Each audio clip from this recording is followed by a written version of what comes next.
जो स्त्रियों के बारे में धारणा है कि स्त्रियों को इतनी जल्दी मुक्ति नहीं है, स्त्री को बहुत जल्दी मुक्ति है, पुरुष से जल्दी मुक्ति है स्त्री को। आप घबराना नहीं। पूछो कैसे? जो स्त्री की प्रकृति है, अगर स्त्री ये जो समर्पण अपने पति और बच्चों में और संजोगों में रखती है, जितनी ताकत लगा के उतना समर्पण अपने त्रिकाली ध्रुव में कर दे, तो स्त्री के सबसे बड़ा जो प्लस पॉइंट है उसके मान नहीं है विशेष, ये मान पुरुष के बहुत है। स्त्री के अहंकार इतना नहीं होता, और स्त्री को प्रकृति से समर्पण करना आता है। जैसे तुम्हारे घर में एक बेटा बेटी होगी ना, तो तुम ये अंतर बहुत अच्छे से देख सकते हो। बेटी बहुत जल्दी तुम्हारा काम कर देगी, वो कहेगी पानी, तो बेटी ला के देगी, बेटा नहीं ला के देगा। अगर बेटा बेटी बैठे होंगे और तुम पानी मांगना, तो बेटा नहीं ला के देगा, वो बेटी तुरंत बिना अपेक्षा करे कि भाई नहीं जा रहा है, वो चली जाएगी।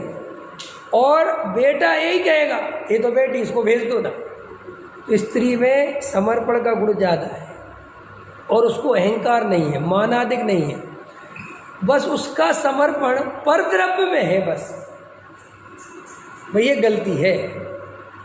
वो अपने पत्नी और अपने पति और अपने बच्चों को इतना ज़्यादा चाहती है कि वो उनके लिए जान दे सकती है और जान ले सकती है, अत्यंत मोही। और फिर उसके दूसरी कमी ये है कि अपने पत्नी और बच्चों को तो इतना चाहती है और किसी और को बिल्कुल नहीं चाहती। अपने देवर को एक रोटी ज़्यादा खिलानी पड़ जाए तो उसे आफत लगती है, और पति 4 ज़्यादा खा जाए तो बड़ी खुशी मिलती है। ससुर को एक जरा सा काम करना पड़ जाए तो उसे आफत लगती है। ये है ही उसकी प्रकृति है, ऐसी उसकी कोई गलती नहीं है। तुम्हें ऐसे उसको गलत मत समझना, ये तो प्रकृति से ही ऐसा बना हुआ है। और पुरुष की प्रकृति मान कसाई की बहुत है, अहंकार की बहुत है, ये अपनी ठसक में रहता है। तो अगर वो अपने स्त्रीत्व गुण का उपयोग आत्म कल्याण में कर ले तो बहुत जल्दी सम्यक दृष्टि हो सकती है, और होके अगले भाव में जाके मनुष्य बनेगी, पुरुष की उसमें आएगी, वो मोक्ष चली जाएगी। ये पुरुष को बहुत खतरनाक, ये बहुत मान में रहता है, ये हर किसी को नीचा समझने में बहुत अपने को 30 मार का समझता है। ये आप देख लेना। इसलिए वहाँ 100 धर्मेंद्र ऊपर, संख्या देखो कितनी है, संख्या देखी तुमने?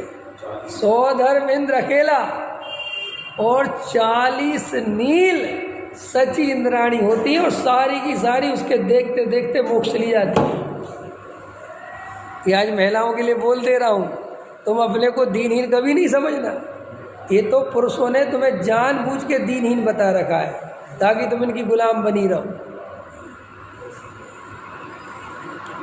कोई दीनहीन नहीं हो तुम।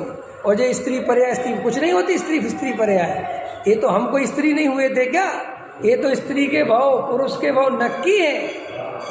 कोई तुमने बहुत पाप कर लिया तुम इसलिए स्त्री हो गई, ऐसा नहीं है। और हमने कोई बहुत 30 मार का मान लिया इसलिए हम पुरुष हो, ऐसा कुछ नहीं है।